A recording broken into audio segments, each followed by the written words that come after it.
This is the Longlac station, train station. This is another video I wanted to make to talk about how there's a lack of transportation in Ontario because they've taken the trains out. This is a train station. It was a station at one time. I was in Longlac for 10 years, and this is the station that was supposed to be the train station. The whole time I was there, it was abandoned. There's no electricity. There's no gas, heat. There's nothing. It was always like this, abandoned. And if you wanted to catch the train, you just had to stand outside in the really cold weather. People can't get to the small towns because they've taken all the trains away. In Geraldton, Ontario, they ripped out all the tracks for the trains. In Nakina and Beardmore and all those little towns are really hard to get to. Nipigon, they don't have a train station anymore. They took it out. And so it's very challenging to get to the small towns, or for the people in the small towns to get to the bigger towns. And they've done this over many years of neglect of our railroads. During the pandemic, they cut service to Longlac, so nobody had any way of getting back and forth from the big cities to the small towns. And I think that the small towns lose business, and so do the cities, because there's no transportation back and forth. It's shameful that our system and our governments of both parties have neglected the railroads.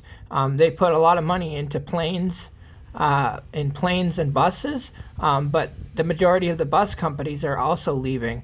In London, Ontario, we don't have Greyhound anymore. They took it out. So the majority of the bus companies are also gone. So the transportation for people that don't drive, like myself, who's 31 without a license, is very hard if you live in a small town to get around, which is shameful that they've made it this way and this hard for people. And that's just because they don't invest in infrastructure. And a lot of the funding they do get for infrastructure, they squander it. And so the funding gets taken and usurped by construction companies that are crooked, and companies that do any kind of work.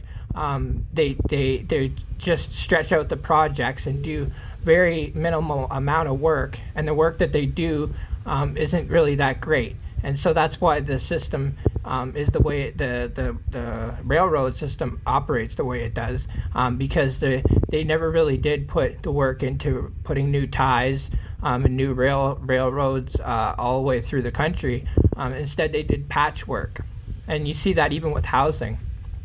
They did patchwork. Housing's the same way, and same with people that own homes up in Northern Ontario. We owned our home for 10 years, and we could never buy the materials to fix the place because the material cost was so high. Food costs and material costs are double what it is in Southern Ontario. And so if you've lived in Northern Ontario, you know this, and the system doesn't even really seem to care. Even with both parties, they don't care. So.